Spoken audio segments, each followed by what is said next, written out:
بسم الله الرحمن الرحيم বিসমিল্লাহির রহমানির রহিম। ইসলামের সুমহান বাণী প্রচার ও প্রতিষ্ঠার জন্য পৃথিবীতে এমন অনেক ইসলামী ব্যক্তিত্বের আবির্ভাব ঘটেছিল যারা তৎকালীন সমাজের মানুষদের মনে একান্তভাবে জায়গা করে নিয়েছিলেন। এইসব মুসলিম মনীষীরা তাদের কর্মকাণ্ডের মাধ্যমে যুগ যুগ ধরে মানুষের মনে বেঁচে আছেন। মহান রব্বুল আলামিনের আল কোরআন ও রাসূল সাল্লাল্লাহু আলাইহি ওয়াসাল্লামের সুন্নতি ছিল তাদের চলার পথের পাথেয়। এখন আমরা শুনব সেই সব মুসলিম মনীষীদের জীবনী। বলছেন আন্তর্জাতিক খ্যাতিসম্পন্ন মুফাসসিরে কোরআন ও বিশিষ্ট ইসলামী চিন্তাবিদ হযরত মাওলানা দেলোয়ার হোসাইন সাঈদী। শব্দগ্রহণে মাহসিন সাউন্ড সিস্টেম, প্রযোজনায় সিএইচপি, পরিবেশনায় স্পন্দন অডিও ভিজুয়াল সেন্টার, ঢাকা। প্রথমে শুনব হযরত আব্দুল্লাহ বিন মুবারক রাহমাতুল্লাহ আলাইহির সাথে জনৈক মহিলার আল কোরআনের ভাষায় কথোপকথন, যার মাধ্যমে কোরআনের উপর তৎকালীন মহিলাদের কতটুকু দখল ছিল তার প্রতিফলন ঘটেছে। কোরআনে কারীমকে তারা এত ভালোবাসতেন, কোরআনে কারীমকে এত সম্মান তারা দিতেন, এত মর্যাদা দিতেন, কোরআন দিয়ে কথা বলার মতো তারা ক্ষমতা অর্জন করেছিলেন। যেরকম সুবহানাল্লাহ। হযরত আব্দুল্লাহ বিন মুবারক রাহমাতুল্লাহ আলাইহি জবরদস্ত মুহাদ্দিস, তার আমলের অনেক বড় আলেম। হজ করতে এসেছেন, হজের কাজ সমাপন করে যখন তিনি রওনা করেছেন, দেখেন কোন মানুষজন নাই। কাবার চত্বরে একটা মহিলা চাদর মুড়ি দিয়ে শুয়ে আছেন। উনি মনে করলেন বুঝিবা লোকটা মরা, মরা কি জিন্দা বোঝার জন্য কাছে গিয়ে সালাম দিলেন, আসসালামু আলাইকুম। সালামের জবাব ওয়ালাইকুম আসসালাম না হয়ে চাদরের ভিতর থেকে জবাব এলো, সালামুন কাওলাম মির রাব্বির রহিম। পরম করুণাময় পরওয়ারদিগারের পক্ষ থেকে তোমার প্রতি শান্তি কথিত হোক। মুহাদ্দিস সাহেব প্রশ্ন করলেন, মা, হজ করতে এসে লোকেরা তো সব চলে গেছে, আপনি এখানে একাকী পড়ে আছেন কেন? তিনি জবাবে কোরআনে কারীম থেকে বললেন, মাইয়ুদলিলিল্লাহু ফামা লাহু মিন হাদ। আল্লাহ পাক যাকে পথভ্রষ্ট করেন তারে কেউ পথ দেখাইতে পারে না। অর্থাৎ আমি তো হজ করতে আসছিলাম, পথ হারায় ফেলছি, সাথে সঙ্গী রেখে কোথায় চলে গেছে আমি খুঁজে পাই না, এই জন্য মুসিবতে পড়ছি, একাকী পড়ে আছে, এখন আমার উপায় দেখি। মুহাদ্দিস সাহেব বলছেন, না, একাকিনী এই অবস্থায় কত সময় পড়ে আছেন? তিনি জবাবে কোরআনে কারীমের একটি আয়াত তেলাওয়াত করে জবাব দিলেন, সালাসা লায়ালিন সাবিয়া। 3 রাত পূর্ণ হয়ে গেছে। আরে 3টা রাত আপনার পূর্ণ হয়ে গেল, এখানে আপনার পানাহারের বন্দোবস্ত কি? খাইছেন কি? বুড়ি জবাবে কোরআনে কারীমের আয়াত পেশ করে মুহাদ্দিসের জবাব দিয়ে দিলেন, আল্লাযী হুয়া ইউতঈমুনি ওয়া ইয়াসকিন। ওই মহান আল্লাহ রাব্বুল আলামিন, তিনি আমার পানাহারের বন্দোবস্ত করেছেন। মুহাদ্দিস সাহেব বলছেন, মা, আমার কাছে কিছু খাবার আছে, আপনি দয়া করে এই খাবারটুকু গ্রহণ করুন। বুড়ি তখন কোরআনে কারীমের একটি আয়াত পাঠ করে এই প্রস্তাবকে ডিনাই করলেন। বুড়ি বললেন, সুম্মা আতিম্মুস সিয়ামা ইলাল লাইল। তোমাদের রোজাকে সন্ধ্যা পর্যন্ত পূর্ণ করো। এর দ্বারা বুড়ি প্রমাণ করলেন আমি তো রোজা রাখছি, কাজে সন্ধ্যা আসার আগে তো কিছু খাইতে পারবো না। মুহাদ্দিস সাহেব বলছেন, বুড়িমা, এটা যখন রমজান মুবারকের মাস নয়, আপনি বোধহয় নফল রোজায় রেখেছেন। সফরের হালতে ফরজ রোজাও তো ছেড়ে দেওয়া যায়। আপনি কি খাইছেন না খাইছেন আপনি আমার এই খাবারগুলি খান, রোজা ভাঙলে অসুবিধা হবে না? নকল রোজা ভাঙলে অসুবিধা কি? বুড়ি জবাবে বলছেন وَأَن تَصُومُوا خَيْرٌ لَكُمْ إِن كُنتُمْ تَعْلَمُونَ। যদি তুমি নকল রোজা রাখো তা তো তোমার জন্যই কল্যাণকর, সুতরাং আমি নকল রোজা রাখছি, সেটা আমার জন্য কল্যাণকর। তোমার কথা মতো আমি খাবো নাকি? মুহাদ্দিস সাহেব বলছেন বুড়িমা প্রত্যেক কথার জবাব কোরআন দিয়া দেন কেন, কারণটা কি? বুড়ি জবাবে বলছেন, কোরআনের আয়াত পাঠ করে জবাব দিচ্ছেন, মা ইয়ালফিযু মিন কাওলিন ইল্লা লাদাইহি রাকীবুন আতীদ। মানুষ এমন কোন কথা বলে না যে কথা ফেরেশতারা রেকর্ড করে না রাখে, সব কথা রেকর্ড হয়ে যায়। সুতরাং আমি চিন্তা ভাবনা করে বাছাই করে নিলাম, কোরআন দিয়ে কথা বলবো, এই কথাগুলি রেকর্ড হবে, প্রাপ্ত হবেই না, প্রত্যেক অক্ষরে অক্ষরে 10 করে নাকি আমার নামে লেখা হয়েছে।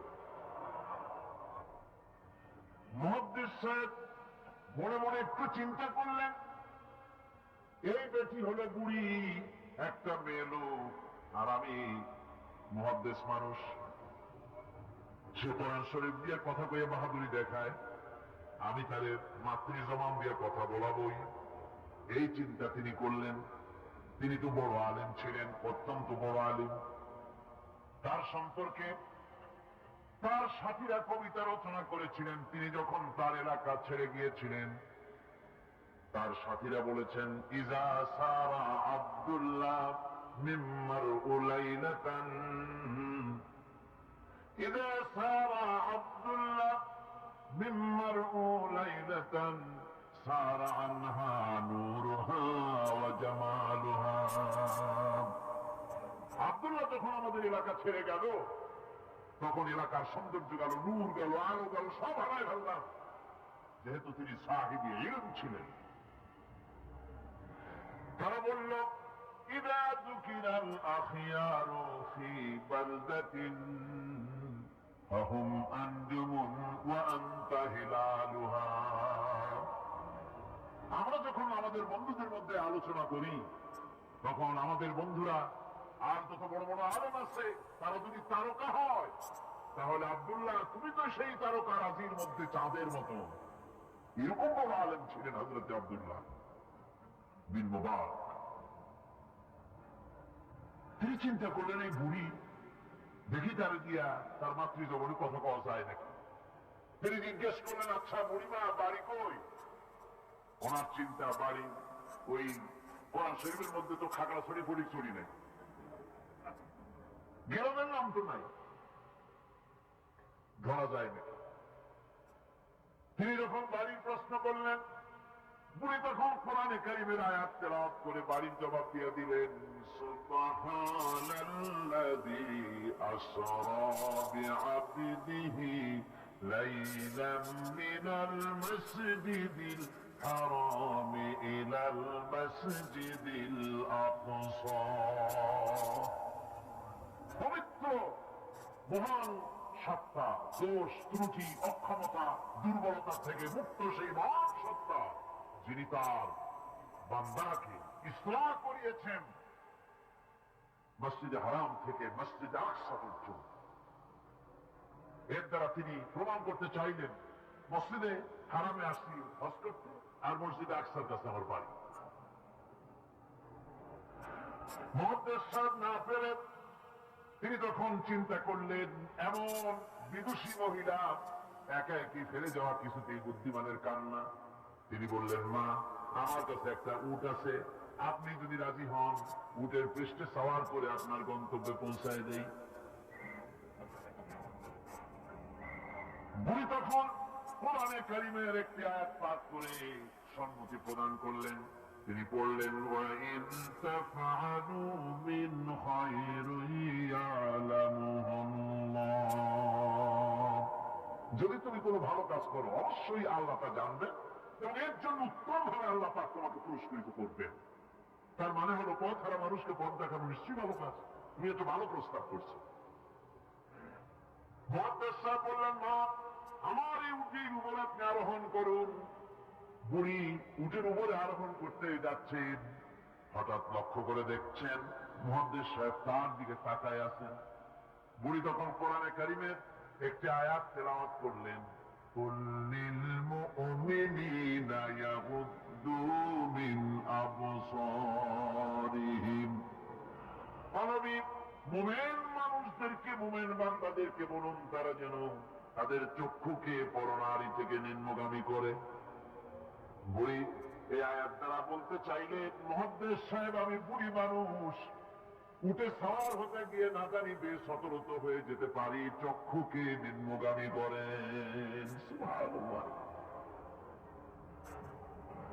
উঠে রশি টেনে টেনে যখন তারা পৌঁছে গেলেন, তিনি জিজ্ঞেস করলেন, আপনার কি কোনো ছেলে মেয়ে আছে নাকি? বুড়ি জবাবে বললেন, আল মালু ওয়াল বানুনা জিনাতুল হায়াতুদ দুনিয়া। মাল এবং সন্তান সম্পত্তি এগুলি হচ্ছে দুনিয়ার সুখ সৌন্দর্য, আল্লাহ পাক, এটা আল্লাহর নিয়ামত। তার মানে নিয়ামত থেকে আল্লাহ আমাকে বঞ্চিত করেন নাই, ছেলে মেয়ে আছে। মুহাদ্দিস সাহেব প্রশ্ন করলেন, ছেলে মেয়ে যদি থাকে তাহলে তাদের নাম কি? আটকাবার আটটা বুদ্ধি, যেহেতু সব নাম তো কোরআন শরীফে নাই। বুড়ি সেকাম আগেই সেরে রেখেছে। বুড়ি কোরআনে কারিমের আয়াত পাঠ করে ছেলেদের নাম বলে দিলেন, ইয়া ইয়াহিয়া খুযিল কিতাবা বিকুওয়া وكلم الله موسى تكليما واتخذ الله إبراهيم خليلا। যথাক্রমে তিনটে আয়াত তেলাওয়াত করে তিনটা নাম বললেন, ইয়াহিয়া, ইব্রাহিম, মুসা, আমার ছেলে। সুবহানাল্লাহ ওয়া বিহামদিহি। আরে কপাল পোড়া মুসলমান, এই মুসলমানেরা এখনকার যুগে ছেলেদের নাম রাখে বল্টু, শান্টু, তারপরে বাংলার আরবি বিষয়া শুভ রহমান, কৌশিক আহমদ, সাগর হোসেন, বাতাস খাতুন, অক্সিজেন বেগম। কি যে আশ্চর্য নাম শুরু হয়ে গেছে। আমার বন্ধুগণ, নাম রাখবেন, সন্তান হলে পরে মা বাবের উপরে হক যেন সন্তানদের ভালো ভালো নাম রাখে, এটা মা বাবের হক, ওয়াজিব, ভালো নাম রাখা। এবার বুড়ি বাড়ি পৌঁছে গেলেন, ছেলেরা সব দৌড়ে এলো। মুহাদ্দিস সাহেব আর কথা বলার সাহস পেলেন না, চুপ করে খাড়া হয়ে আছেন। ছেলেদেরকে বুড়ি তখন নিজের থেকে কিছু টাকা পয়সা বার করে ছেলেদের বললেন, ফাবাআতু আহাদাকুম বিওয়ারিকিকুম হাযিহি ইলাল মাদিনা। এই রৌপ্য মুদ্রাগুলি নিয়ে যাও এবং বাজার থেকে কিছু উত্তম খাদ্য সামগ্রী কিনে আনো। বাজার থেকে খাদ্য সামগ্রী আইনে প্লেটে সাজাইয়া মুহাদ্দিস সাহেবের সামনে রেখে বুড়ি বলতেছে, কুলু ওয়াশরাবু হানিয়াম বিমা আসলাফতুম ফিল আইয়ামিল খালিয়া। বিগত দিনে তুমি আমার জন্য যে পরিশ্রম করেছো তার বিনিময় কিছু আহারীয় গ্রহণ করো। মুহাদ্দিস সাহেব খানা শেষ করে ছেলেদেরকে এক কোনায় নিয়ে জিজ্ঞেস করে, ছেলেরা, তোমার মা কোরআন শরীফ থেকে এই ধরনের কতদিন কথা বলতেছে? ছেলেরা বলে, মুহাদ্দিস সাহেব, আমরা জ্ঞান হওয়া অব্দি শুনতেছি আর হিসাব করেছি 1 বছর 2 বছর নয়, আমার মায়ের মুখের থেকে বিগত 40 বছরের ভিতরে কোরআন শরীফ ছাড়া কোনো কথা শুনি নাই।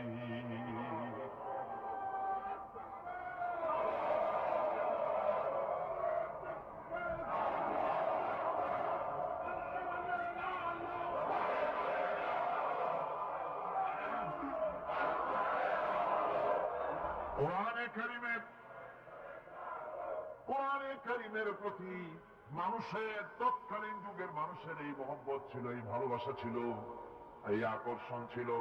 কোরআনের প্রতি আকর্ষণ হারায় জাতির কপাল পড়েছে, গানের প্রতি আকর্ষণ বেড়েছে, কোরআনের প্রতি আকর্ষণ নষ্ট হয়েছে। আজকের উপস্থিত জনতার কাছে আলেম ওলামা সহ শিক্ষিত ব্যক্তিবর্গ, নারী পুরুষ যারা এখানে এসেছেন, সকলের কাছে বিনীত ভাবে আরজ করছি, কোরআন পড়ুন, কোরআন পড়ুন। কোরআনের মতো নিয়ামত আর নাই। বেশি করে তেলাওয়াত করুন। ফজরের পরে পাইকারি করে ঘুমাবেন না। ফজরের নামাজের পর তেলাওয়াত করার অভ্যাস করুন। কোরআন শরীফকে তেলাওয়াত করুন ফজরের নামাজের পর। তাহাজ্জুদের অভ্যাস করুন। তাহাজ্জুদের নামাজ পড়ে কোরআন শরীফ তেলাওয়াত করেন। কোরআন তেলাওয়াত করার মানে হলো আল্লাহ রাব্বুল আলামিনের সঙ্গে কথা বলা। সুবহানাল্লাহ। কোরআন তেলাওয়াত মানে হলো আল্লাহর সঙ্গে কথা বলা। আর হাদিস পড়ার অর্থ হলো নবীজির সঙ্গে কথা বলা। কত বড় নিয়ামত আল্লাহ আমাদের দিলেন। কপাল পড়া জাতি সেই নিয়ামতকে ভুলে গেছে। কোরআন শরীফ পড়ুন, কোরআন বুঝুন, কোরআন আমল করুন। আল্লাহ রাব্বুল আলামিন ভাগ্য খুলে দিবে, ভাগ্য খুলে দিবে। দেশে শান্তি আসবে, বরকত আসবে, রহমত আসবে। এই শান্তি, রহমত, বরকত যদি লাভ করতে চায় কোরআনের কোনো বিকল্প নাই। সকলকে দাওয়াত দেই, সব মানুষ আজকে যত লোক এসেছেন সকলকে আল্লাহ পাক কোরআন সহিহ করে তেলাওয়াত করার তৌফিক আল্লাহ পাক আমাদেরকে দান করুন। কোরআন শরীফ সহিভাবে বোঝার তৌফিক আমাদের দিন। কোরআন অনুযায়ী জীবন চালাবার তৌফিক আল্লাহ পাক আমাদের দান করুন। হযরত বাইজিদ বুস্তামি রহমতুল্লাহ আলাইহি ছিলেন ইসলামের প্রতি নিবেদিত এক মহান পুরুষ, যিনি তার মায়ের প্রতি অগাধ ভালোবাসা ও শ্রদ্ধা প্রদর্শন করেছিলেন। এখন আমরা শুনব সে কাহিনী। আপনার কাছে আপনার মা বাপের চাইতে বড় পীর আর নাই। কারণ পীর সাহেবের দোয়া যতই আপনি ওলিয়ে কামেল বলেন, যতই হুজুর কেবলা বলেন, তার দোয়া কবুল আপনার জন্য হতেও পারে, নাও হতে পারে। 50-50 কথা ঠিক কিনা কর? কিন্তু রাসূলুল্লাহ গ্যারান্টি দিয়েছেন 3 জনের দোয়া অবশ্যই কবুল হয়ে যাবে। তার ভিতরে একজন হলো মাজলুম, যদি দোয়া করে কবুল হবে। একজন হলো মুসাফির, দোয়া কবুল হবে। আর একজন হলো বাবা, যদি দোয়া করে আল্লাহর দরবারে আল্লাহ রাব্বুল আলামিন অবশ্যই দোয়া মঞ্জুর করে নেবেন। মা বাপের কাছে দোয়া চাও। ভাইরা মনে কিছু করবেন না। আপনি আপনার হুজুর কেবলারে দাওয়াত করিয়া বিরিয়ানি খাওয়াবেন, খুশি করতে পারবেন না, যেহেতু এর আগে উনি আর এক জায়গা দিয়া 4-5 পদের বিরিয়ানি খাইয়ে আসছেন। আপনি হুজুরে 5,000 টাকা দিয়ে খুশি করতে পারবেন না, যেহেতু হুজুর আর এক বড় লোকের কাছ থেকে 50,000 টাকা হাতিয়ে পাইছে। আপনি একটা শাল দিয়া হুজুরকে খুশি করতে পারবেন না, যেহেতু অনেক দামি শাল হুজুরকে আর একজনে হাতিয়ে দিয়েছে। ঠিক কিনা? কিন্তু আপনি যদি আপনার মাকে এই বেদানার দিনে বাজারে বাজারে পথে ঘাটে বেদানা পাওয়া যায়, আঙ্গুর পাওয়া যায়, ভালো ভালো ফল পাওয়া যায়, এগুলো কিনে নিয়ে মায়ের কাছে বসে বেদানা ঘুরে, মা কথা বলতে পারে না, বুড়ি হয়ে গেছে, মায়ের কাছে বসে মায়ের মুখে যদি তুলে দেন, আল্লাহর আরো খুশি হয়ে যাবে, দোয়া মঞ্জুর হয়ে যাবে। হযরত বাইজিদ বুস্তামি ওই ঘটনা কে না জানে, রাতের আধারে পানির জন্য চাইলেন, ছেলে পানি পাইল না। ছোট্ট মানুষ পানি আনতে কোথায় চলে গেল, এসে দেখে মা ঘুমানো, পানি নিয়ে দাঁড়ানো। রাত চলে গেছে, ফজরের পর দেখে ছেলে কাঁপে, হাতে পানি। বাবা তুমি কাঁপো কেন? গ্লাস নিয়ে বলল, মা গভীর রাত্রে পানি চেয়েছিলেন, দিতে পারি নাই, বহু দূর থেকে পানি এনে দেখি ঘুমায় গেছো। তা তুমি ঘুমাও নাই কেন? ঘুমাইলাম না মা, আবার যদি পানি চান সময় মতো যদি দিতে না পারি আপনার কষ্ট হবে, সেই জন্য পানি নিয়ে আমি দাঁড়ায় আছি। বাইজিদের মা বাইজিদের হাতের থেকে পানি নিয়ে পান করে কম্বলটা গায়ে দিয়া বাচ্চারে শোয়ায় দিয়া উযু করে ফজরের নামাজ পড়ে সেজদায় গিয়া মায়ের চোখের থেকে পানি পড়ছে। মা বলে, রব্বুল আলামিন, আমি বাইজিদের মা, আমি যতই গুনাহগার হই না কেন, মায়ের দোয়া বাচ্চার জন্য কবুল হয় বলে তোমার হাবিব বলেছেন। আমার ছোট্ট বাইজিদ আমার জন্য যা করেছে, আমার কলিজা ঠান্ডা হয়ে গেছে। রব্বুল আলামিন, তুমি আমার বাইজিদকে সুলতানুল আরিফিন বানাইয়া দাও। দোয়া মঞ্জুর। সুবহানাল্লাহ। ভাইরা খবরদার ভুল করবেন না। আপনার সবচাইতে বড় পীর আপনার মা বাপ। সবচাইতে বড় পীর কে? হযরত শাহজালাল রহমতুল্লাহ আলাইহি ইসলামের সুমহান বাণী প্রচারক, যিনি মানুষের উপর নির্যাতনকারী হিন্দু বাদশাকে ক্ষমতা থেকে অপসারণ করে ইসলামী কল্যাণ রাষ্ট্র প্রতিষ্ঠার চেষ্টা করেছেন। এখন আমরা শুনবো হযরত শাহজালাল রহমতুল্লাহ আলাইহির উপর আলোচনা। আমি সিলেটে দেখেছি শাহজালাল রহমতুল্লাহ আলাই আল্লাহর ওলি, শাহ আমানত আল্লাহর ওলি, শাহ মাহবুব আল্লাহর ওলি। এই ওলিরা কোনদিন বলে যায় নাই যে আমার বাজারে পাহারা দিয়ে তোমরা টাকা আদায় করো। বলছে কেউ? শাহজালাল রহমতুল্লাহ আলাইহির মিশন কি ছিল আর এই পাগলেরা করে কি? হযরত শাহজালালের তরবারি আছে, আমি তরবারি দেখেছি, দোধারি তরবারি হাতে নিয়ে এসেছেন। এক হাতে ছিল তরবারি আর এক হাতে ছিল আল্লাহর কোরআন। যখন সিলেটে ঢুকলেন, গৌর গোবিন্দ আর সব তিনি আজান দেওয়ালেন। আজান শোনা মাত্র মূর্তিগুলো কাঁপতে লাগলো। গৌর গোবিন্দের কলজা গলার কাছে চলে আসছে। জিজ্ঞেস করছে ব্যাপারটা কি, এরকম হচ্ছে কেন? জ্যোতিষীরা বলল যবন এসেছে, মিলেচ্ছ এসেছে, আর উপায় না। শাহজালাল রহমতুল্লাহ আলাইহি তিনি বসলেন গেটের কাছে। এবার সব পালাচ্ছে। গৌর গোবিন্দ বলল সাপুরিয়াদের দেখে যে আমারে একটা বাক্সের মধ্যে ভরিয়া সাপ বলে চালাইবে, আমি সামনে পড়তে চাই না। ভয়তে কুঞ্জিয়া গলার কাছে চলে আসছে শুধু আজান শুনে।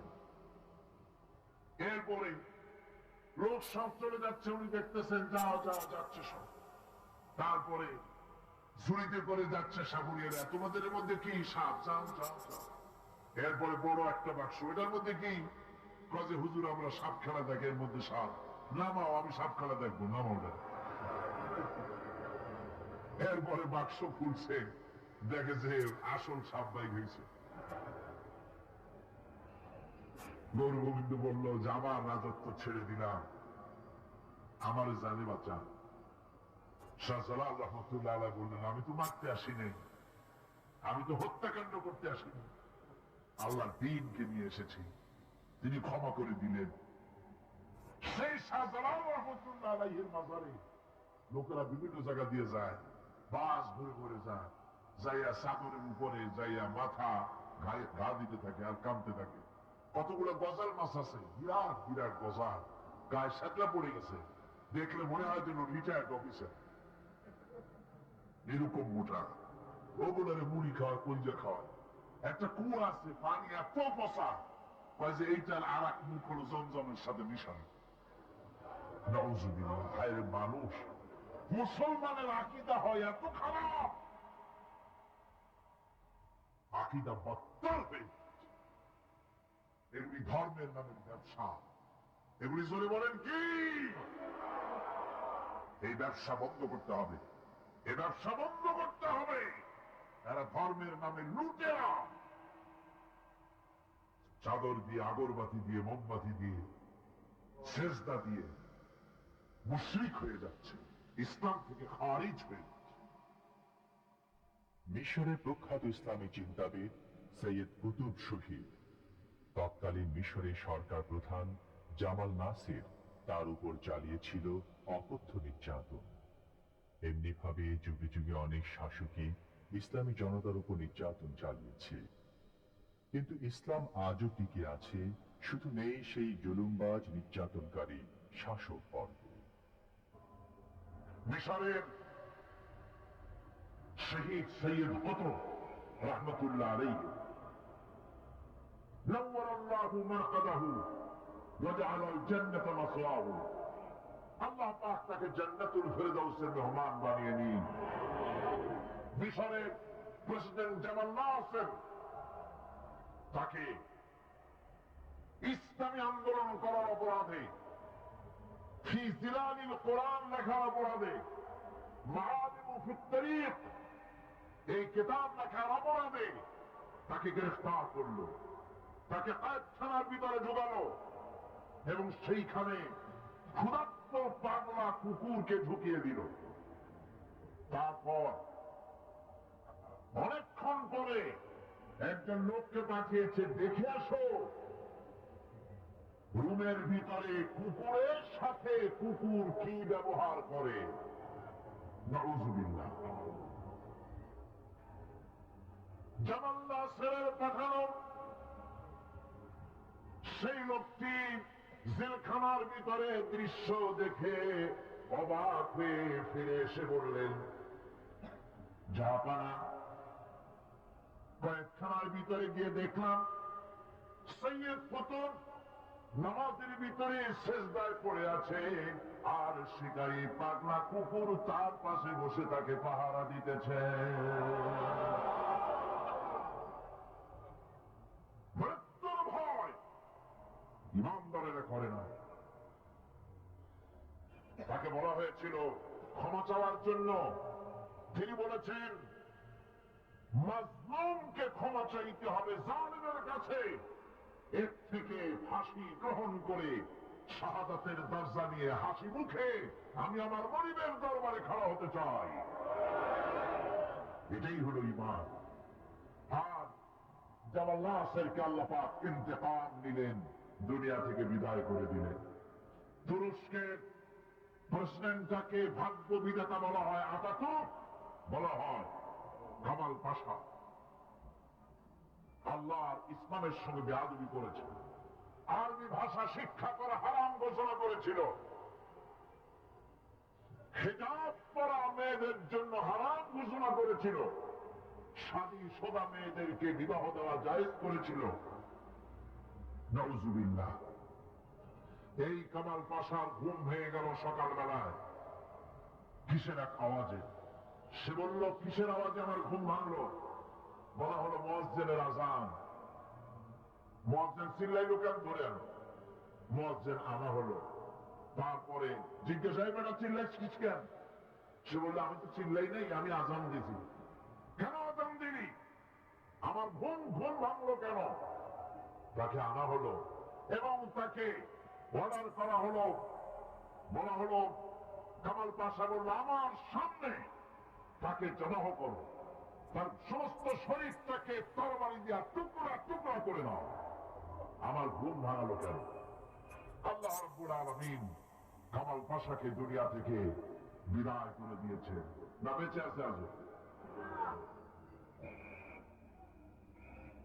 ইরানের রেজা শাহ পাহলভী মুসলমানদের পর অত্যাচার করেছে। ২৫০০ বছরের রাজতন্ত্রের প্রতিভূ অত্যাচার করেছে মুসলমানদের পরে। মুসলমানের দেশে রাস্তায় রাস্তায় শুকর জমা হতো। ওলামাদের সম্পর্কে বাসের কন্ডাক্টররা পর্যন্ত এই পর্যায়ে চলে এসেছিল যে আমরা বেশ্যা এবং আলেম, এদেরকে আমরা বাসে চড়াবো না। এভাবে করে ওলামাদেরকে ঘৃণা করা হলো, মহিলাদেরকে বেইজ্জত করা হলো, বেপর্দা করা হলো। আল্লাহ পাক অ্যাকশন নিলেন, নেন নাই? সরকার নিয়েছেন কিনা? ইরানে বিপ্লব শুরু হলো। এই বিপ্লবে মহিলারা নামলেন, তারাও বিপ্লবে শরীক হলেন। তারপরে রেজা শাহ পাহলভী পালাবার জায়গা পায় নাই, আমেরিকা গিয়ে পালালো। আমেরিকা তাকে জায়গা দিল না, পানামায় আসলো। পানামা জায়গা দিল না, কায়রোতে আসলো। কায়রোর একটি হোটেলে জীবনের শেষ দিনগুলি সেখানে কাটলো। এতিমের মতো, ভিক্ষুকের মতো দুনিয়া থেকে আল্লাহ জিল্লতির সাথে বিদায় করে দিলেন। সেই আল্লাহ আছেন কি নাই? জোরে বলেন, আছেন কি নাই? ইসলামের সাথে এই শত্রুতা নতুন কিছু নয়, বহু পুরানো। সতেজা কর রহা হ্যায় अज़ल से कायम रोज, सतीजा कर रहा है अज़ल से कायम रोज, चरागे मुस्तफावी से शरारे गुलाबी। সেই আবহমান কাল থেকে ইসলামের বিরুদ্ধে এই ষড়যন্ত্র চলে আসছে। আবু জাহেলের গোষ্ঠীরা চেয়েছে চিরকাল মুহাম্মদ সাল্লাল্লাহু আলাইহি ওয়াসাল্লামের তৌহিদের চেরাগকে, নবুয়তের চেরাগকে নির্বাপিত করে দেওয়ার জন্য, কিন্তু তারা নিবাইতে পারে নাই, কারণ ইসলাম আল্লাহ পাকের কাজ। সকলে বলেন কাজ। আল্লাহ রাব্বুল আলামিন বলেন, ইউরিদুনা লিইউতফিউ নূরাল্লাহি বিআফওয়াহিহিম ওয়াল্লাহু মুতিম্মু নূরিহি ওয়ালাউ কারিহাল কাফিরুন। ওরা চায় মুখের ফু দিয়ে আমার আলোকে নির্বাপিত করে দেবে। আল্লাহ পাক বলেন, আমি আমার আলোকে পূর্ণতা দান করব, যাতে কাফির বেঈমানদের মনের মধ্যে যত জ্বালা যন্ত্রণা হোক না কেন, ওদের মনে যত কষ্ট হোক, আমার দ্বীনের আলোকেও নির্বাপিত করতে পারবে না। আবু জাহেল চেয়েছিল মক্কায় রাসূল করিম সাল্লাল্লাহু আলাইহি ওয়াসাল্লামকে শেষ করে দিবেন, কিন্তু পেরেছে কি? পারে না। আবু জাহেলের কুস্তি শেষ হয়েছে, কিন্তু রাসূল করিম সাল্লাল্লাহু আলাইহি ওয়াসাল্লামের আওয়াজ বিশ্বময় চালু আছে। ওয়া রাফা'না লাকা যিকরাক, আল্লাহ পাক বলেছেন, আমি আপনার প্রশংসার দিগন্তকে বিশ্বময় ছড়িয়ে দেব। সুবহানাল্লাহি ওয়া বিহামদিহি।